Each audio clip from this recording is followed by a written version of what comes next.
All right, good evening. I am Nichelle Toussaint, the proud president of the fabulous Foothill Alumni Chapter. I want to thank you for joining us for our second Think Tank Tuesdays.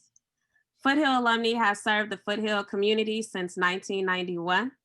We believe that it is our responsibility to empower the communities we serve with the tools, resources, and knowledge that will support you in navigating through our current political climate.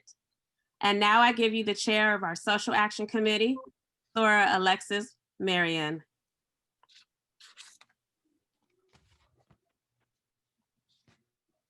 Thank you, Thora and Michelle. Sorry about that, making sure I'm unmuted. All righty, thank you everyone for joining us. We're so happy that you're here. We appreciate you spending your time with us. Just wanted to start with a couple of reminders and our agenda for this evening. First, we'll be talking about some nonpartisan ballot research. How do you find out what you need to know about what's on the ballot? Then we will head straight into our conversation on how to vote in California in this election with Jeff Klein, who will be our speaker to give us all the expert information that we need. And then we'll have a Q&A where you can ask him all your questions. And then we'll do our evaluations and then we'll close. So we'll get you out of here by 8 p.m. Just a couple of reminders, please make sure that you are on mute.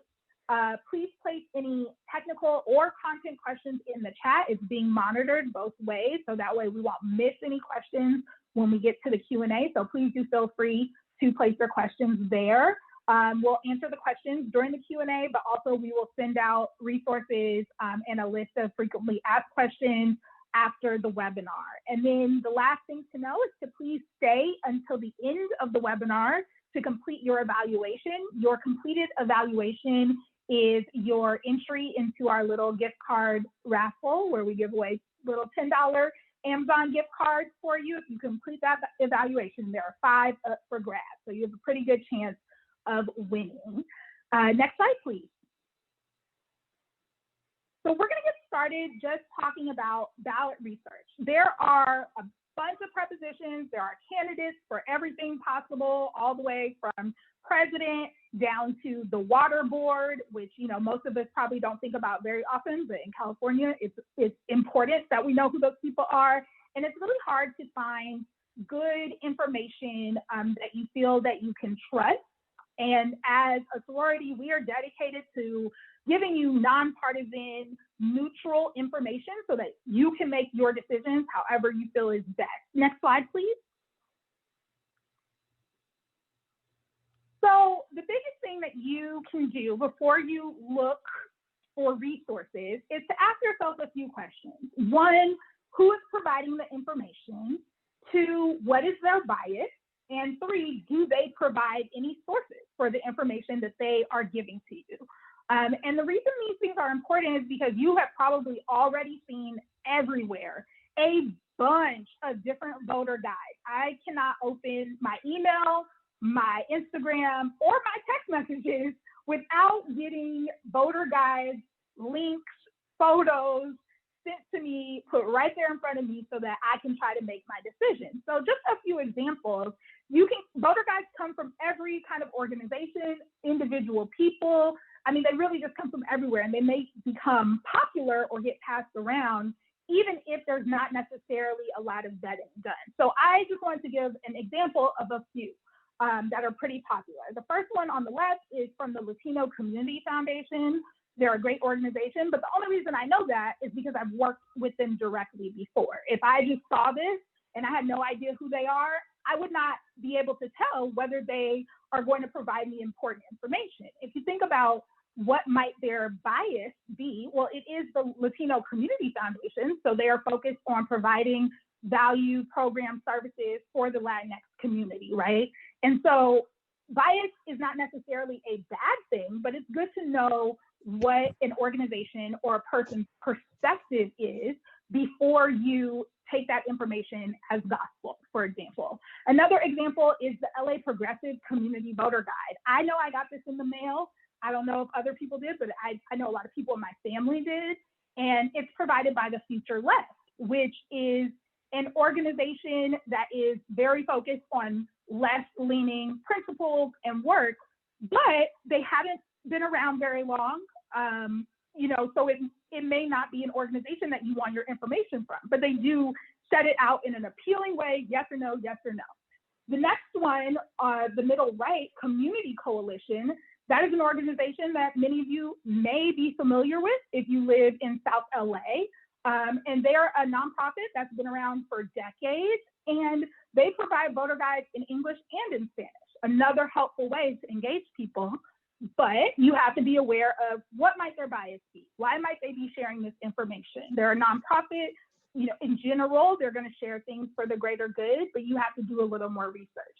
And then a really popular one is the LA Times voter guide.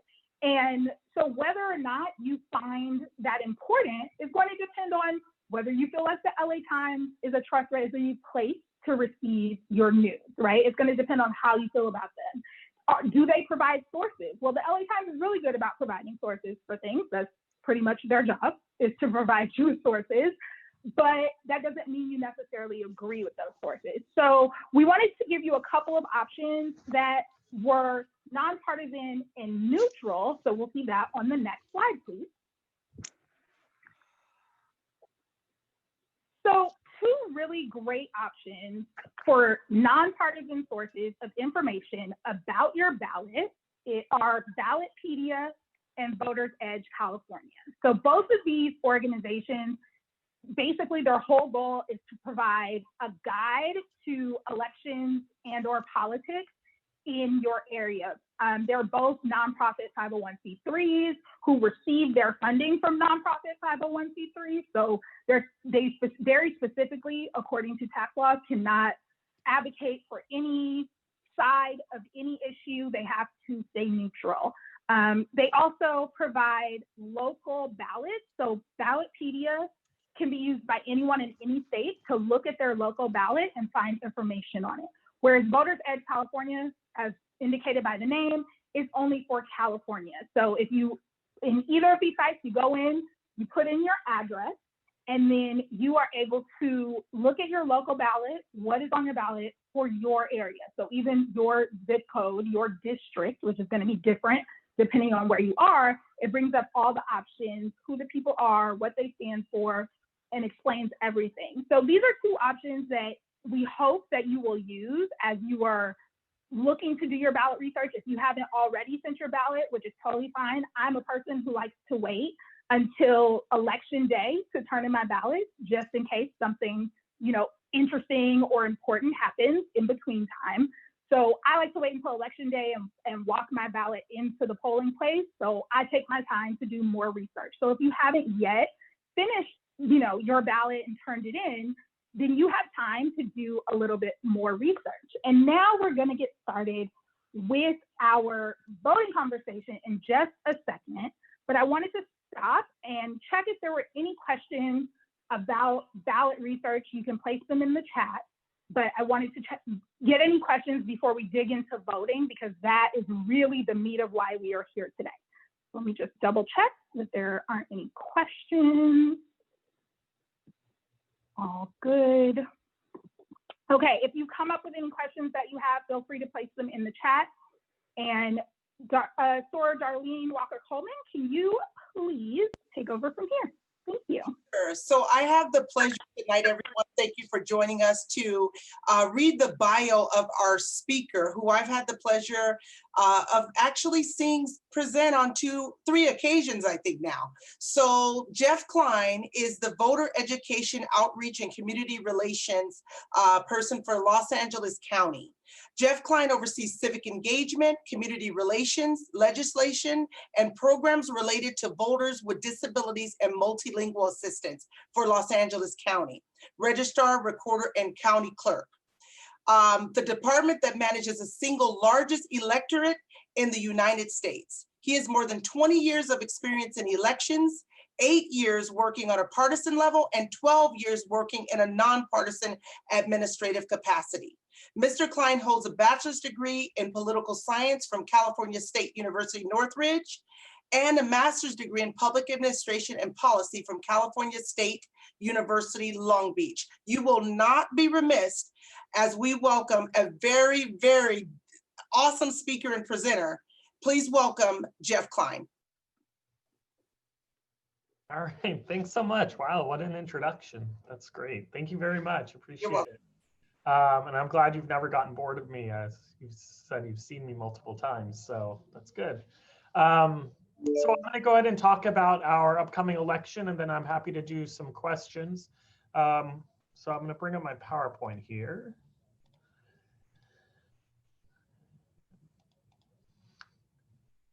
All right, so just a little background information.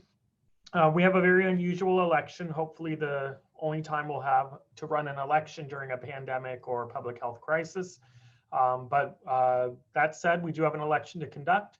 A little bit of background and context on the election. In March, you might have remembered, we talked about moving to the vote center model. We moved away from a polling place model and to a vote center model, and the vote center model lets voters vote during a period of voting, so an 11-day period. Plus, you could vote at any vote center around LA County, as opposed to the polling place model, which was pretty much one day and you had to go to a specific location. So it's a lot more convenient. Since then, in March, which feels like ages ago, we've had a lot of other changes. We're now sending vote by mail ballots to all voters, and we have a number of public health guidelines that we have to follow. So I'm going to get into all of that. A little bit about LA County. You may or may not be aware of, we have over 10 million people who live in LA County. We have a little over 5.5 million registered voters. That's the largest voting jurisdiction in the country. We have the most diverse and the largest voting jurisdiction. We actually have more registered voters in LA County than 43 states have statewide. So it is a very large jurisdiction. It takes all of us to work together, partnering with organizations like yours, and really everyone working to get the word out and getting the correct information into the community. It's really a team effort here throughout the county. So a little bit about the November election coming up. Although voting has already started as people are sending in vote by mail ballots. We are sending vote by mail ballots to all voters throughout LA County. You do not have to request a vote by mail ballot. We will send you one, and if you haven't received it, you should get it in the next few days. If you prefer to vote in person, you can do that as well. You can discard your vote by mail ballot, show up in person. We have 758 vote center locations, and you can use any of those locations to vote. So find the one that's most convenient if you do want to vote in person, and then you can also drop your vote by mail ballot off at those vote centers. We have an 11-day period of voting, so it's 10 days plus election day. That creates 11 days. And so voting will start on October 24th for in-person voting. If you want to drop off your vote by mail ballot, you can do so at any of our official drop boxes. I mean, there's about 400 of them around LA County, or you can mail it in. It is postage paid. And as mentioned, you can also drop it at a vote center. So a little more on our drop boxes. This is what they look like. They're very colorful. They have a lot of information on it. Only use an official drop box. There's some organizations that tried to establish their own drop box. Those are not permissible. We want to encourage everyone to use one of the county drop boxes or mail it in. Those are the two methods for sending back your ballot. When you put your ballot inside the drop box, you'll need to make sure you sign it, and then you'll want to go ahead and seal it, and we will pick up those ballots along the way. If you want to find a drop box near you, you can go to lavote.net and look up any drop box anywhere in LA County. We have a lookup tool. You can type in a city, an address, a zip code, however you want to type in information. Feel free, and you'll be able to find the location nearest you. Your vote by mail packet should list a few of the locations that are closest to your registered address.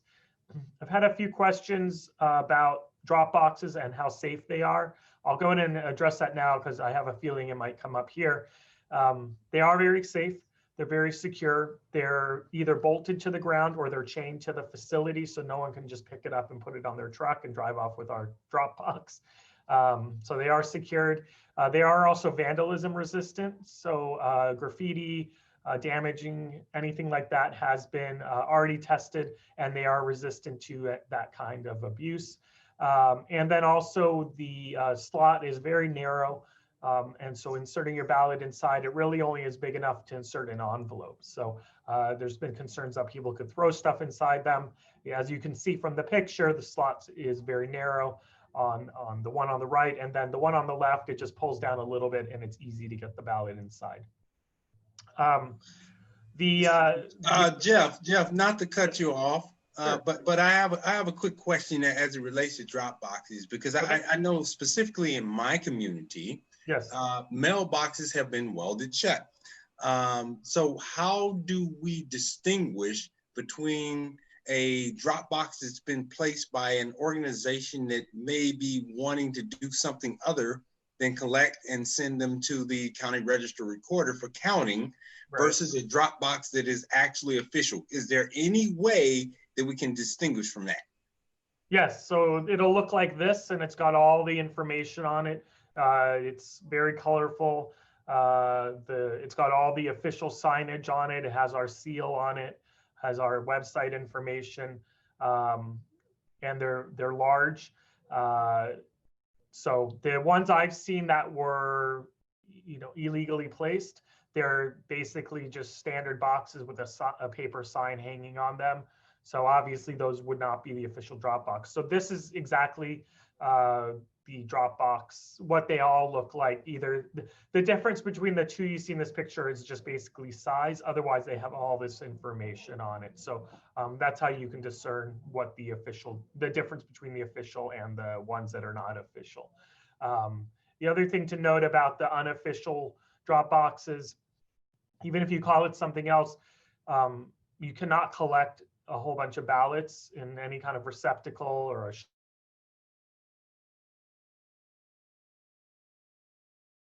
individual to take their ballot and return it. Voters can do that, but you cannot just organizations cannot just collect a whole bunch of ballots and take those down. That's not permissible by law. So if you do have any, if anyone approaches you or an organization seems like they're doing that, contact me, or you can contact our voter fraud hotline, which is found on our website, and we'll go ahead and intervene accordingly. It doesn't always mean that people are being malicious.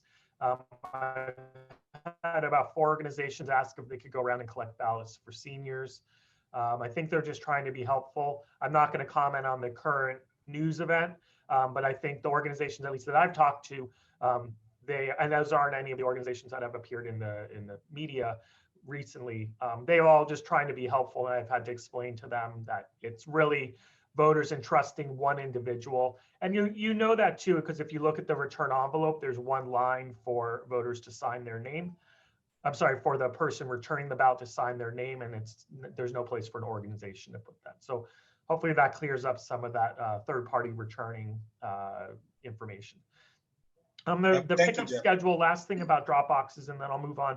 The pickup schedule, I think I mentioned it's 72 hours and then 24 hours actually. Okay. Oh yeah, now I remember what I wanted to mention. Sorry, I lost my train of thought. The Dropbox, we had over 200 Dropboxes in the primary, and we didn't have an issue with any of them. None of those 200 were tampered with, or they might have been scratched up, but other than that, there was no real damage to any of them or anything like that. So just I think that's something good. I always like to share that information because it shows we've run this program before and we haven't had issues in the past. Okay, moving on. Drop boxes are all up and open and ready to go. They've been up since October 5th, and that's when we started mailing out vote by mail ballots. So if you haven't gotten your vote by mail ballot, you should get it in the next few days. We do send a lot of mail. It takes a little while for 5.5 million pieces of mail to make its way into the mail system. But a lot of people have already received their ballot. If you haven't gotten it, I would just give it a couple more days. Then if you don't receive it, you can contact us. If for whatever reason you missed it, a lot of people don't know what to look for because they're not used to voting by mail. And I think some people miss it in their mail, or for whatever reason, you just don't receive it. I mean, there's rare cases where I haven't received a piece of mail that someone sent me. We can always send you a replacement envelope, so no one should worry that they've lost their right to vote. We can send out a replacement ballot if you haven't gotten it. If you do mail it back, it is postage paid. It has to be postmarked by election day. And as you can see on the slide, You have up to 17 days in which to receive the ballot. So as long as you get it in the mail by election day, as long as it gets to us within 17 days, which should not at all be a problem, the ballot will count. But of course, you have multiple ways to return your ballot if you choose to use a drop box or drop it off in person as well. Okay, if you want to track your ballot, this is something a lot of people have been signing up for. It's been very popular from what I can tell. It's called Where's My Ballot? It's a state-run program. You go to california.ballottracks.net, or you can go to LAvote.net, and there's also a way to sign up through our website. And it'll notify you along the way when your ballot is sent out, when it's received, and so forth. So sign up for that. You get some great real-time notifications. It's a really useful service. Okay, let's talk about in-person voting. So there will be a little over 111-day locations. They open on October 24th. If you prefer to vote in person, you can show up even if you don't bring your ballot with you. You can discard that. We'll go ahead and cancel that ballot when you show up. We'll also have a little over 650 locations open 5 days. So that gives us our 750 total locations. They're placed throughout LA County. We tried to be strategic when we replaced them, although that we are a little bit at the mercy of locations that were available to us. One thing I like to highlight are some really exciting voting options this year. Because of the pandemic, unfortunately, we have a lot of locations where fans and customers and so forth haven't been able to go visit. So these locations have really stepped up as great partners in the community, great leaders in the community, and they've offered their location as for voting. So the Pantages Theater, Santa Anita Racetrack, Dodger Stadium, Staples Center, the Forum, Four Seasons Hotel, a number of other high-profile locations. So if you want to go down and celebrate the Lakers championship, you can go down to the Staples Center and cast your ballot or drop off your ballot there. A lot of these locations are going to be doing some fun additional I voted stickers, things like that. So you might be surprised and have something, a nice little memento to take with you as you vote. I know the Pantages Theater is doing Hamilton I voted stickers. So that's something that I think people will enjoy. I think Staples is doing combined I voted stickers with all the different teams on them. I believe that's at Staples. So some exciting little tokens for voters, which is really great. For the hours of voting, the early voting period, 10 a.m. to 7 p.m. For the early voting period. And then on election day, it's 7 a.m. to 8 p.m., which is the traditional hours. You can find a vote center just like a Dropbox at our LAvote.net site. Two pieces of information I want to point out. So the top graphic on the right is your sample ballot booklet. Everyone should have received that. On the sample ballot booklet, there's a barcode. And if you bring that with you, we'll scan the barcode in. It's a quick check-in process. At the bottom is a postcard that we're sending to all voters. And there's a number of locations closest to your location, to your registered address. And just to provide convenience, although you can use any vote center in LA County at your convenience. And there will be a barcode on that postcard as well. So if you bring either one of those items in, it'll just expedite the check-in process. But if you forget to bring it with you, no problem, show up. You just give your name and address and we'll issue you your ballot. Speaking of the ballot marking device is what people in-person voting will use. It is a paper ballot. There's no internet connection, no network, nothing like that. It's a fully independent voting experience, and it is a paper-based system. So I know people see the tablet and they think it's electronic voting. It's not electronic voting. It is still the paper ballot. We tabulate the election off the paper as well. It does provide an independent and private voting experience. It's the first voting system ever created where someone who's blind can vote a completely independent ballot without having to tell anyone how they want to vote and without having to give anyone their ballot, because it does have an integrated ballot box. So when you print and cast your ballot, it goes straight into the ballot box. So we're really proud of that fact. It's very accessible. The idea behind the design is if the voter who needs the highest level of assistance, if they can use it, that means all of us can use it. So the program name is Voting Solutions for All People. This is a system we wanted to create for all people. It is fully accessible. If you attach a sip and puff device, for example, you can go ahead and vote using your sip and puff device. And it has multilingual options. It'll translate the ballot in a number of languages that we offer services in. One thing I like to always note about the ballot marking device is that it is the first voting system ever created by LA County. So it is owned by the people of Los Angeles County. It's not provided by a vendor. And we're the first jurisdiction to ever create our own system. So we're really proud of that fact. Okay, interactive sample ballot. If you want to fill out your sample ballot ahead of time on your mobile device or your home computer, you generate this poll pass after doing that. And it's a really quick way to go in and vote. Once you show up to vote in person, you'll get your paper ballot. You'll insert it into the ballot marking device. And then you go ahead and scan the poll pass, and it'll instantly pre-populate your ballot with your selections. You can still make changes. You can still delete and make any changes you want. Let's say you filled this out 3 weeks ago and you changed your mind on some of the selections. It's no problem. You still have to print and cast your ballot. So it really just allows a quick way to get your selections in the device without having to touch the keypad. A couple more slides here and then we can do some questions. If you do vote in person or if you go to drop your ballot off in person, we will be enforcing social distancing and public health guidelines. Everyone will need to wear a mask when they enter the vote center, and they will have masks there if you forget to bring one with you. So let's say you leave your car, you walk up to the vote center, you forgot to bring your mask. No worries, we'll make sure you get to, you'll have a mask to use. If you do not want to wear a mask, we are encouraging everyone to wear masks, but we also don't want to decline anyone the opportunity to vote. So if you refuse to wear a mask, you'll have to go back to your vehicle and use our curbside voting process. So it might take a little bit longer. So the easy way is just to wear the mask and go inside and vote. If you do want to wear gloves, we'll have gloves available. It's not mandatory for voters, but our election workers will be wearing gloves and they will all be wearing masks.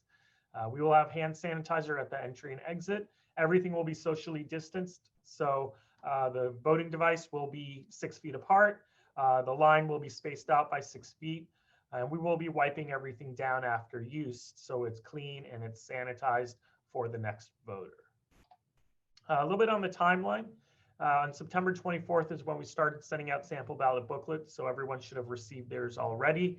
Again, you can also go online and look at our interactive sample ballot, and that's an electronic version of your booklet. On October 5th is when we started sending out vote by mail ballots. On October 19th is the registration deadline, so if anyone needs to still register to vote or update their address, they should do so by Monday. And anyone doing that will automatically be sent a vote by mail ballot. October 24th is when vote centers open, and November 3rd is election day. At vote centers, if someone misses the voter registration deadline, you can go ahead and use our conditional voter registration process. Sometimes it's called same-day registration, and so this allows someone to register and vote up to and on election day. So we're not denying anyone the opportunity to vote, regardless of if you missed the deadline, but you still want to vote. Many options to cast your ballot. We want to make sure voters have as many options and as much information as possible so they can go ahead and cast their ballot. Last thing I just want to mention, we're on social media. We're on all the major platforms: Twitter, Facebook, Instagram, YouTube. Share our information, a lot of great information. People trust what comes from the registrar's office more than they trust any other anywhere else. So please share our information. The best way to counter misinformation is to share the correct information. Right, and on that note, I'll go ahead and stop it, and then I'm happy to answer questions.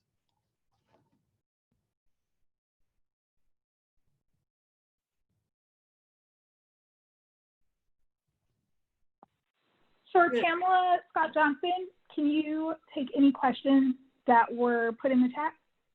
Yeah, in fact, the chat box did not have a lot of questions. I think that a couple of people have commented about accessing the voter location and found it to be easy. And I think some of the questions, Jeff, that you answered in terms of what does the reception box looks like and how do we make sure that our ballots are safe.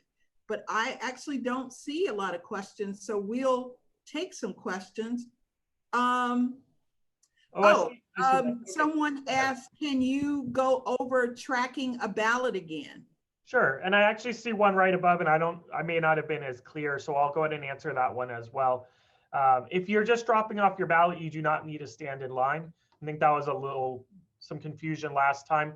You know, the first time you roll anything out, there's always learning experiences and people are adapting to the new process. So if your ballot is ready to go and you show up, there'll be a ballot box at the front of the vote center. You can just walk up and drop your ballot off. You do not need to wait in line. Election workers should be aware of that. So if anyone's finding that that's not the case, let us know. The ballot tracking, sure. If you go to california.ballottracks.net and you sign up, it's a pretty easy sign up. You put in your information, how you want to be notified, and then it'll send you real-time updates at every stage of the process. So when your ballot is sent out, you would have gotten a notification when we receive it. So let's say, for example, you drop it off at a drop box, and then we collect it, and a few days later, maybe 72 hours later, we take it down to our vote by mail facility, we scan it in, you'll get an instant notification that it's been scanned. And so all the different, lets everyone know along the way that the ballot is safe and it's making its way through the process. So I encourage everyone to sign up for that if that's something you want to follow. Thank you. The link is in the chat. Yeah, and another question is, suppose someone's name is misspelled. How do you correct it, especially if it's wrong on the ballot? The best thing is to re-register and just update your registration with your correct information. They try to be really careful with how they register individuals. Sometimes we can't always read people's writing when they fill out a voter registration form. So best way is to update your registration. Another question, just since we're on the topic of updating your registration, now that vote by mail has become so prominent, some people feel that their signature is very old and maybe their signature has changed over time, which is really important for vote by mail. For in-person voting, the signature is more of just an affirmation, so it's not compared the same way that we do for vote by mail. You can always update your registration using voter registration process. I'm sorry, update your signature through voter registration. If you register online, we take the signature from the DMV database. If you register using a paper form, we scan your signature off that form. So I'll leave it up to you to decide how you want to do that.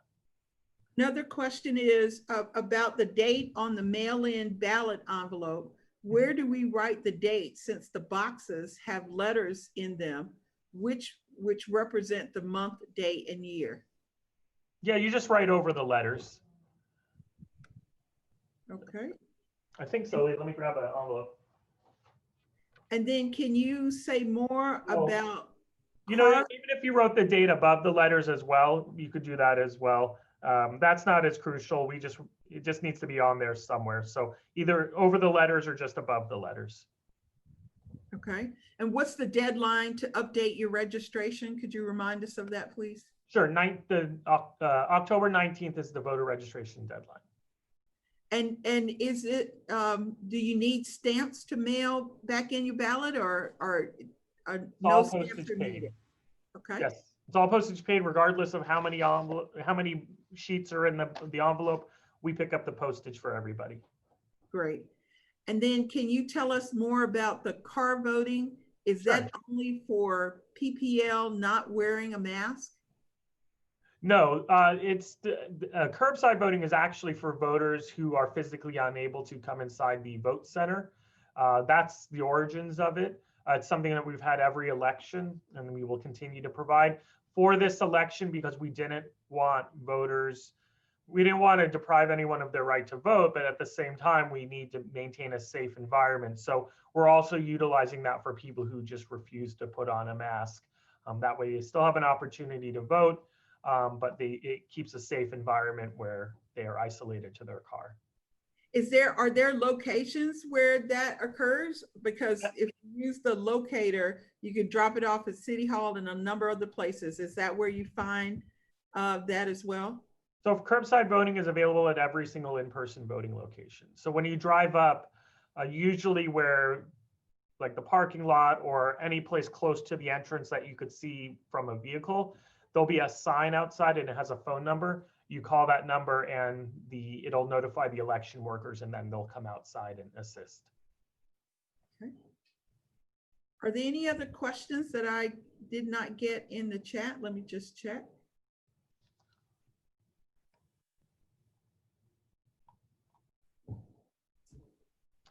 Let's see here. If you choose to vote in person using the voting device, do you have to turn in your vote by mail ballot?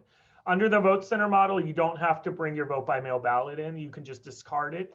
We'll cancel it when you get your in-person ballot.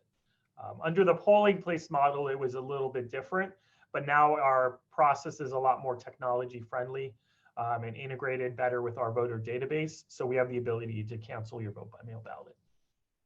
Okay. I'm going to turn it back over to Alexis. Thank you so much. I have actually, there's one more. There was one more question, there's and one I'll that get just it. came in. And Sure, it's actually an important question, so I'd like to address it. California does not require ID to vote. There's a very narrow set of voters who do have to present some kind of ID. It's not your traditional voter ID. You can't present a driver's license. When someone registers to vote, normally you list a driver's license number or the last 4 digits of your social security. And that allows the registrar to match your information to a statewide database. And that's how they validate your registration in terms of citizenship and so forth. If you do not list that information, you can still register to vote. You will end up sending you a letter letting you know you left off your last 4 digits of your social or your driver's license number. If you ignore that letter and you show up to vote, you'll be categorized as what we call a new voter. So this is first time people that we could not match to the voter database. It's also a case of maybe you just recently moved to California and you didn't update your driver's license through the California DMV. So that would be another situation. So anytime we can't match you to the statewide database, just for that very first time, you'll be asked for some kind of identification. But there's about 40 different kinds of identifications. There's a whole list on the Secretary of State's website. Most commonly, people use their driver's license, but it's most official documents with your name and your address. So like it could be a utility bill, or if it's a photo ID, it's your name and your picture. So you just have to validate that you are the person who you said you were when you registered to vote. The second question behind that is, what if my ID expired and the DMV has closed? You just still bring it. The expiration date isn't really an issue. They just need to validate that. It's just, you just have to present it to show that the person pictured matches up with the name. Okay. And suppose you receive ballots at your address and the people lived there some time ago. What do you do with those? Do you return them? Return them to our office. Don't try to vote with them. Just return them to our office, and we'll go ahead and mark those voters as inactive. And most inactive voters are people who have moved away, and that we have a process to handle that. So just go ahead and return it to our office. Okay. So that's a good point, and there's a lot of rhetoric out there about how safe vote by mail is because, you know, we're sending ballots to everybody. Does that really create a safe process? What makes it a safe process is that signature. When you return your ballot, it's the fact that we validate every single signature. So if we get 4 million vote by mail ballots, we're checking 4 million signatures. So if anyone asks about that, that's good information to let them know. thank you, Jeff. The one last question I had, and I don't know that you'll have an answer for this, but this has been asked of me a couple of times because of just the general situation right now, and then with these fake ballot boxes. Yeah. Is there a safety plan for these vote centers? Is like for people who are just feeling like, you know, I want to go vote in person, but I don't necessarily know if I feel safe to do so. Yes. So we have those plans, contingency plans for all kinds of emergencies, even before 2020. Yeah. It's just it's just how we naturally run elections because we have to account for everything. I can tell you, we don't believe there'll be issues. We haven't gotten any word that there'll be issues. Our election workers are trained. to recognize things like electioneering and disruptions. Those do come up every once in a while in polling places in the past and vote centers. That's just the natural course of things. Elections are very, heated, and local candidates get heated about things. And then we have troubleshooters in the field who are a little more skilled, and they'll be roaming around every day, going from vote center to vote center, keeping an eye on things. As the registrar's office, we have the ability to contact the sheriff and dispatch the sheriff if there's an issue with a disturbance. They only respond at our directive. They don't take it upon themselves to, they will check with us if they want us to handle anything, because our ultimate goal is not to involve them. We don't want it to get to that point. So under extreme circumstances, if there's issues, our concern is the safety of the workers and the safety of the ballots. There's restrictions on what you can do within 100 feet so like things like electioneering, intimidation, preventing people from entering, things like that. Outside of 100 feet, we have a little less control, although if there is voter intimidation, that's something that we would want to deal with regardless.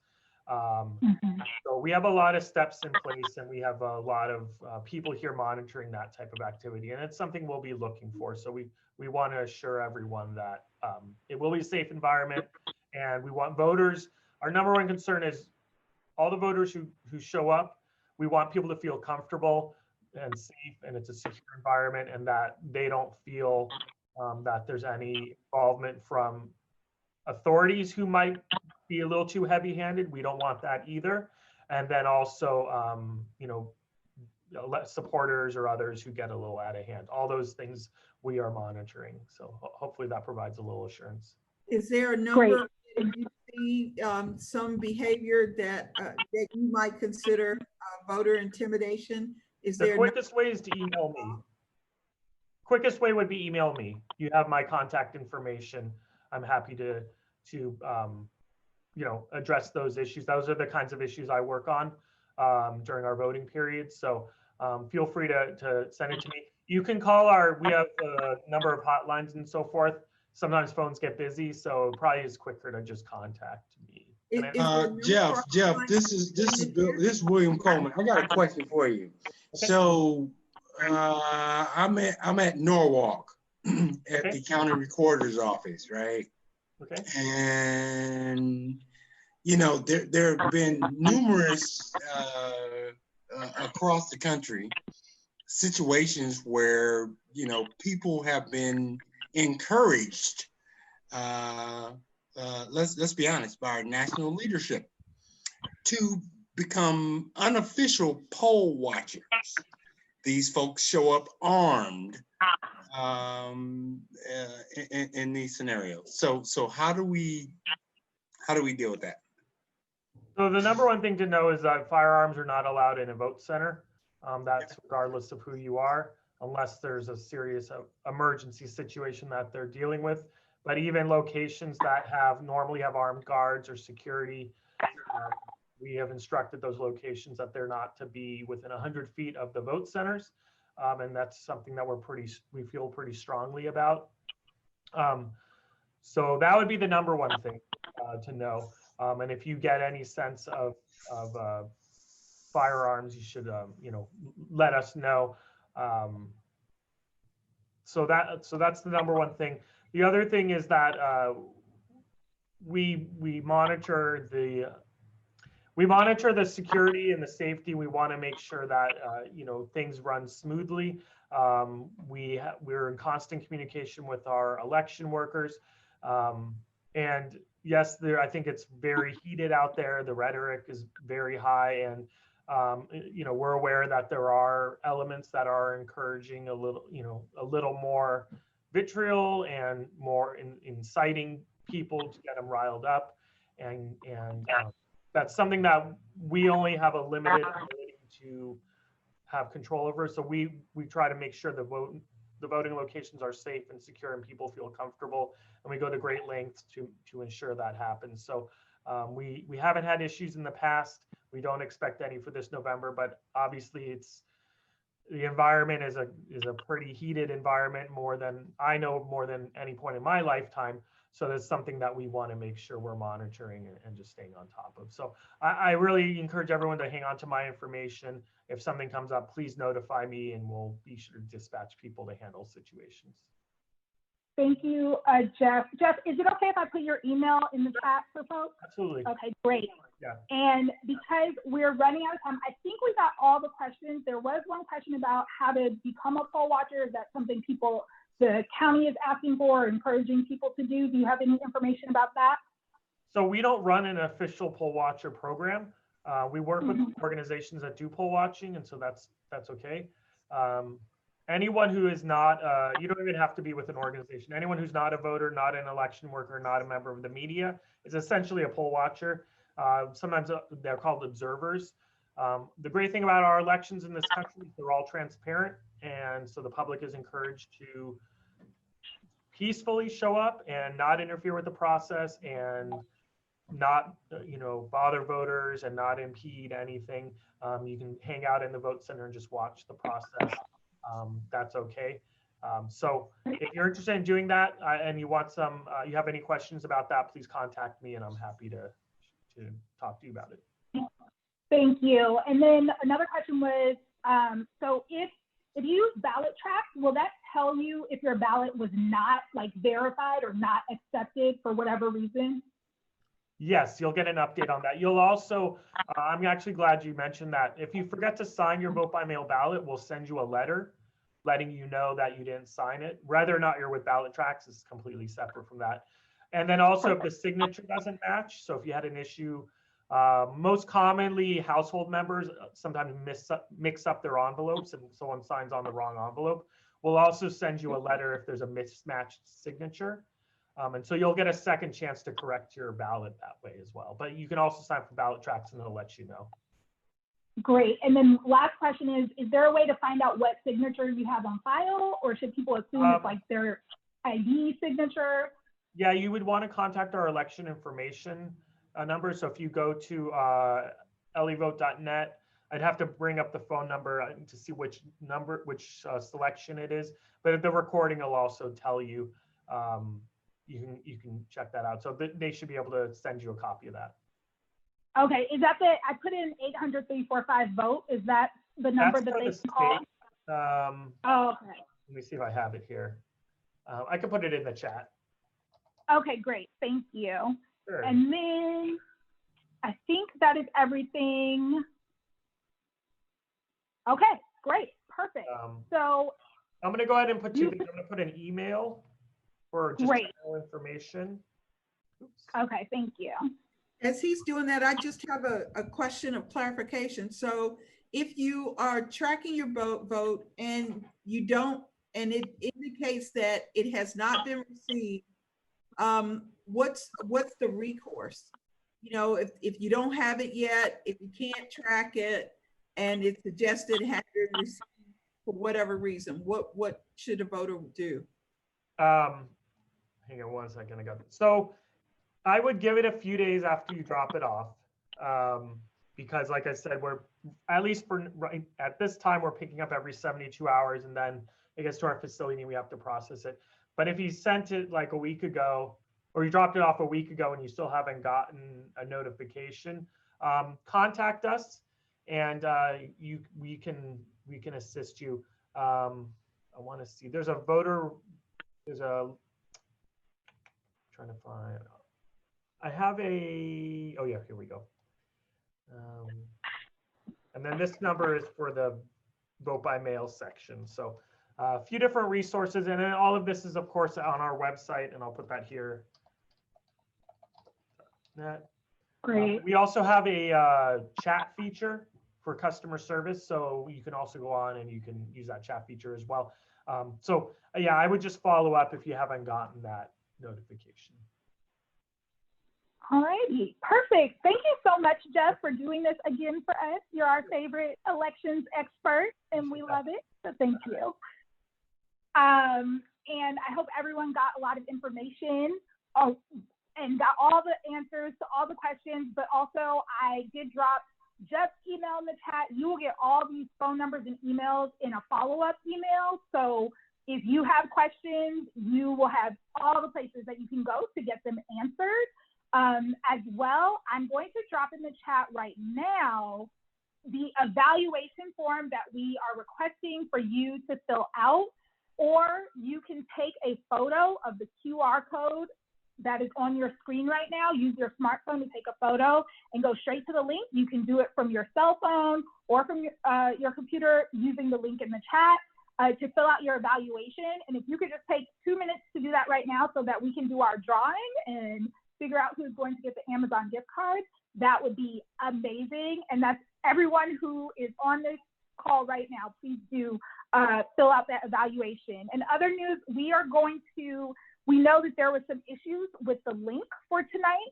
So what we are going to do is get this recording to everyone who registered for this event. So if any of your friends, guests, whomever was not able to come tonight, we will also get the video recording to you so that way you can share it, because I think the information that was given to us was extremely important. So I hope everybody is currently filling out their evaluations. Please, it is very, very important for us to have those evaluations so that we can make sure to continue to improve our programming for you. And in the meantime, I want to let you all know that next Tuesday on October 20th, there will be a statewide webinar hosted by our statewide social action team that will be all about the ballot propositions.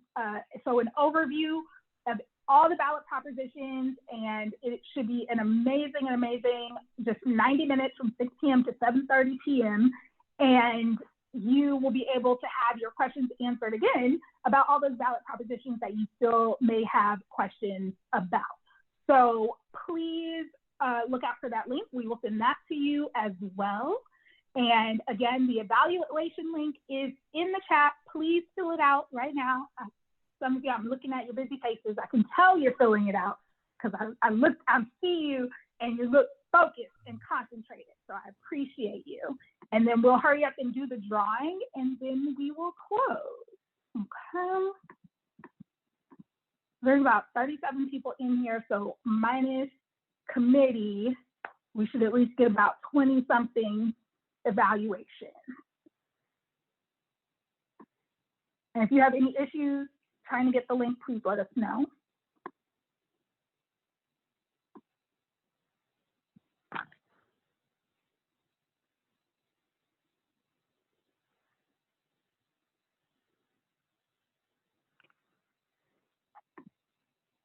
Great.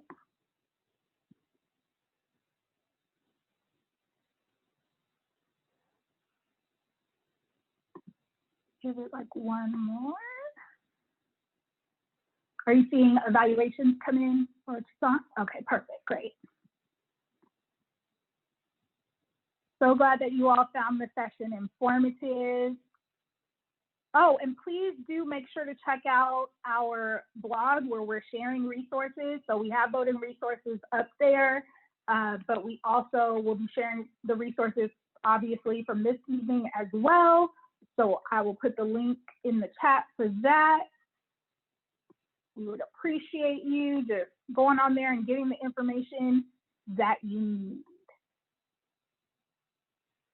You're so welcome, Lynn. So glad you are enjoying them. And please do share the link to the blog. Our most recent post is all the links and voting resources. So that'll end up being updated with the information that we got tonight as well, but please feel free to share any of the information that's there.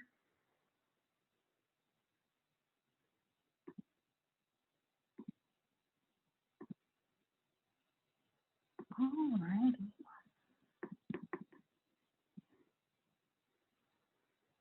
Okay, since we want to end, I hope everybody who has planned to fill out an evaluation has filled it out so we can do our random drawing, please. All right, here we go. Our first winner is Shirley Ellsworth. Miss Shirley Ellsworth. Awesome. Yay, Shirley. Our next winner is Tiffany Him. Tiffany Him. Awesome. Yay, Tiffany. Congratulations. You'll be getting a gift card. Our next winner is James Henderson. Mr. James Henderson. Yay. Great. James Henderson. Okay. Our next winner is Janine Chavira. And I'm sorry if I pronounced that incorrectly. Janine Chavira. Great. Awesome. Last winner. And our last winner is Linda Smith. Linda Smith. Yay! Congratulations to all our winners. You will get an email link to your gift card in the next couple of days. We are so happy that you joined us tonight. And to close us out, Store President. Yes, thank you all for joining us tonight. Thank you to all the members of the Divine Nine who are here, our friends, our community members. We would like you to please invite someone to join us next Tuesday. Spread the word, bring a friend for October 20th, Think Tank Tuesday, where we will be focusing knowing your ballot and key propositions. So again, thank you. Thank you to the Social Action Committee, and thank you, Sora Alexis Miriam, for your leadership. Thank you.